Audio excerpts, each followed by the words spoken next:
All right, The Lion, the Witch, and the Wardrobe. Oh, wrong side again. Lion, the Witch, and the Wardrobe, Chapter 12. Peter's First Battle. While the dwarf and the white witch were saying this, miles away from the beaver and the children, miles away, the beaver and the children were walking on hour after hour into what seemed a delicious dream. Long ago they had left the coats behind them, and by now they had even stopped saying to one another, "Look, there's a kingfisher," or "I say, bluebells," or "What was that lovely smell?" or "Just listen to that thrush." They walked on in silence, drinking it all in, passing through patches of warm sunlight, into cool green thickets, and out again into wide mossy glades where tall elms raised the leafy roof far overhead, and then into dense masses of flowering currant and among hawthorn bushes where the sweet smell was almost overpowering. They had been just as surprised as Edmund when they saw the winter vanishing and the whole wood passing in a few hours or so from January to May.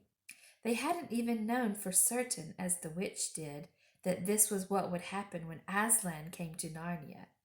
But they all knew that it was her spells which had produced the endless winter, and therefore they all knew when this magic spring began that something had gone wrong, and badly wrong, with the witch's schemes. And after the thaw had been going on for some time, they all realized that the witch would no longer be able to use her sledge.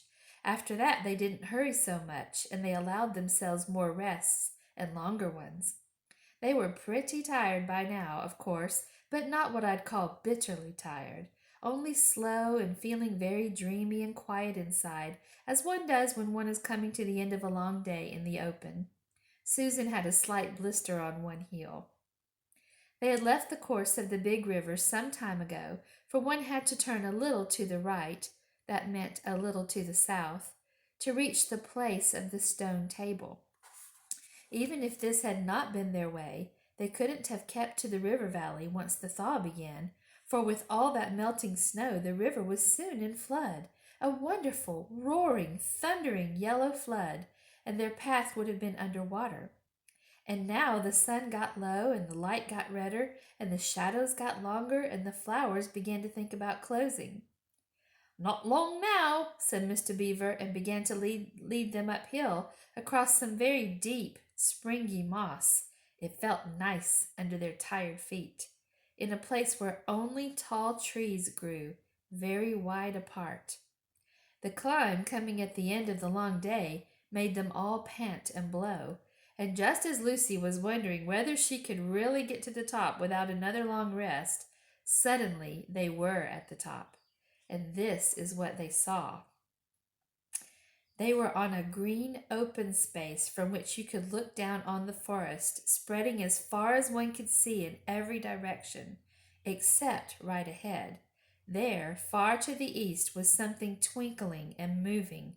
"By gum," whispered Peter to Susan, "the sea!" In the very middle of this open hilltop was the stone table. It was a great, grim slab of gray stone, supported on 4 upright stones.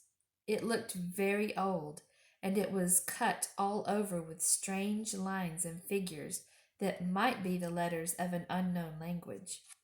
They gave you a curious feeling when you looked at them. The next thing they saw was a pavilion pitched on one side of the open place.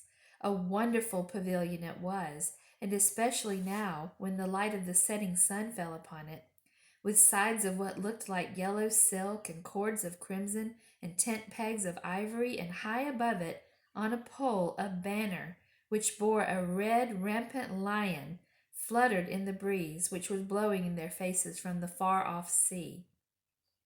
While they were looking at this, they heard a sound of music on their right, and turning in that direction, they saw what they had come to see. Aslan stood in the center of a crowd of creatures who had grouped themselves around him in the shape of a half-moon. There were tree women there, and well women, dryads and naiads, as they used to be called in our world, who had stringed instruments, and it was they who had made the music. there were 4 great centaurs. The horse part of them was like huge English farm horses, and the man part was like stern but beautiful giants. There was also a unicorn, and a bull with the head of a man, and a pelican, and an eagle, and a great dog. And next to Aslan stood 2 leopards, of whom one carried his crown and the other his standard. But as for Aslan himself, the beavers and the children didn't know what to do or say when they saw him. People who have not been to Narnia sometimes think that a thing cannot be good and terrible at the same time. If the children had ever thought so, they were cured of it now. For when they tried to look at Aslan's face, they just caught a glimpse of the golden mane and the great, royal, solemn, overwhelming eyes, and then they found they couldn't look at him and went all trembly. "Go on," whispered Mr. Beaver. "No," whispered Peter, "you first." "No, sons of Adam before animals," whispered Mr. Beaver back again. "Susan," whispered Peter, "what about you? Ladies first." "No, you're the eldest," whispered Susan, and of course the longer they went on doing this, the more awkward they felt. Then at last Peter realized it was up to him. He drew his sword and raised it to the salute, and hastily saying to the others, "Come on, pull yourselves together," he advanced to the lion and said, "We have come, Aslan." "Welcome, Peter, son of Adam," said Aslan. "Welcome, Susan and Lucy, daughters of Eve. Welcome, he-beaver and she-beaver." His voice was deep and rich, and somehow took the fidgets out of them. They now felt glad and quiet, and it didn't seem awkward to them to stand and say nothing. "But where is the 4th?" asked Aslan. "He has tried to betray them and join the White Witch, O Aslan," said Mr. Beaver, and then something made Peter say, "That was partly my fault, Aslan. I was angry with him, and I think that helped him to go wrong." And Aslan said nothing, either to excuse Peter or to blame him, but merely stood looking at him with his great golden eyes. And it seemed to all of them that there was nothing to be said. "Please, Aslan," said Lucy, "can anything be done to save Edmund?" "All shall be done," said Aslan, "but it may be harder than you think." And then he was silent again for some time. Up to that moment, Lucy had been thinking how royal and strong and peaceful his face looked. Now it suddenly came into her head that he looked sad as well. But next minute that expression was quite gone. The lion shook his mane and clapped his paws together. Terrible paws, thought Lucy, if he didn't know how to velvet them, and said, "Meanwhile, let the feast be prepared. Ladies, take these daughters of Eve to the pavilion and minister to them." When the girls had gone, Aslan laid his paw, and though it was velveted, it was very heavy on Peter's shoulder, and said, "Come, son of Adam, and I will show you a far-off sight of the castle where you are to be king." And Peter, with his sword still drawn in his hand, went with the lion to the eastern edge of the hilltop. There a beautiful sight met their eyes. The sun was setting behind their backs. That meant the whole country below them lay in the evening light, forests and hills and valleys, and winding away like a silver snake, the lower part of the great river. And beyond all this, miles away, was the sea, and beyond the sea, the sky, full of clouds which were just turning rose color with the reflection of the sunset. But just where the land of Narnia met the sea, in fact, at the mouth of the great river, there was something on a little hill shining. It was shining because it was a castle, and of course the sunlight was reflected from all the windows which looked toward Peter and the sunset.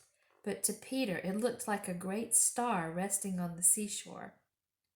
"That, O man," said Aslan, "is Cair Paravel of the 4 Thrones, in one of which you must sit as king. I show it to you because you are the firstborn, and you will be high king over all the rest." And once more Peter said nothing, for at that moment a strange noise woke the silence suddenly. It was like a bugle, but richer. "It is your sister's horn," said Aslan to Peter in a low voice, so low as to be almost a purr, if it is not disrespectful to think of a lion purring. For a moment Peter did not understand. Then, when he saw all the other creatures start forward, and heard Aslan say with a wave of his paw, "Back, let the prince win his spurs," he did understand and set off running as hard as he could to the pavilion. And there he saw a dreadful sight.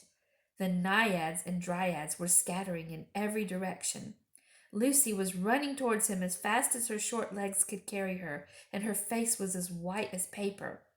Then he saw Susan make a dash for a tree and swing herself up, followed by a huge gray beast.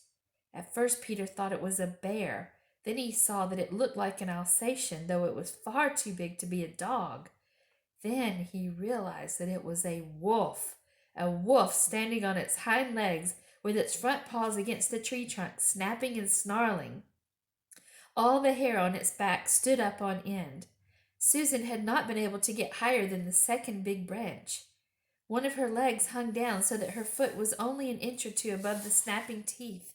Peter wondered why she did not get higher, or at least take a better grip. Then he realized that she was just going to faint, and that if she fainted, she would fall off. Peter did not feel very brave. Indeed, he felt he was going to be sick, but that made no difference to what he had to do. He rushed straight up to the monster and aimed a slash of his sword at its side. That stroke never reached the wolf. Quick as lightning, it turned round, its eyes flaming, and its mouth wide open in a howl of anger. If it had not been so angry that it simply had to howl, it would have got him by the throat at once. As it was, though this all happened too quickly for Peter to think at all, he had just time to duck down and plunge his sword as hard as he could between the brute's forelegs into its heart.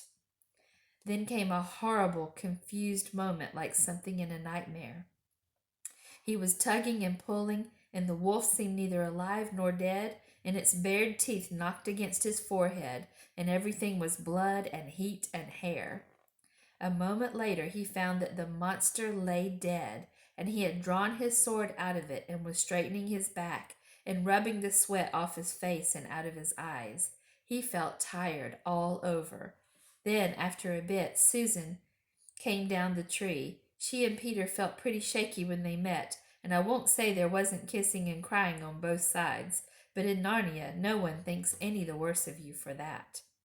"Quick, quick!" shouted the voice of Aslan. "Centaurs, eagles! I see another wolf in the thickets, there behind you. He has just darted away. After him, all of you. He will be going to his mistress. Now's your chance to find the witch and rescue the fourth son of Adam." And instantly, with a thunder of hoofs and a beating of wings, a dozen or so of the swiftest creatures disappeared into the gathering darkness. Peter, still out of breath, turned and saw Aslan close at hand. "You have forgotten to clean your sword," said Aslan. It was true. Peter blushed when he looked at the bright blade and saw it all smeared with the wolf's hair and blood. He stooped down and wiped it quite clean on the grass, and then wiped it quite dry on his coat. "Hand it to me, and kneel, son of Adam," said Aslan. And when Peter had done so, he struck him with the flat of the blade and said, "Rise up, Sir Peter, Fenris Bane, and whatever happens, never forget to wipe your sword." End of chapter.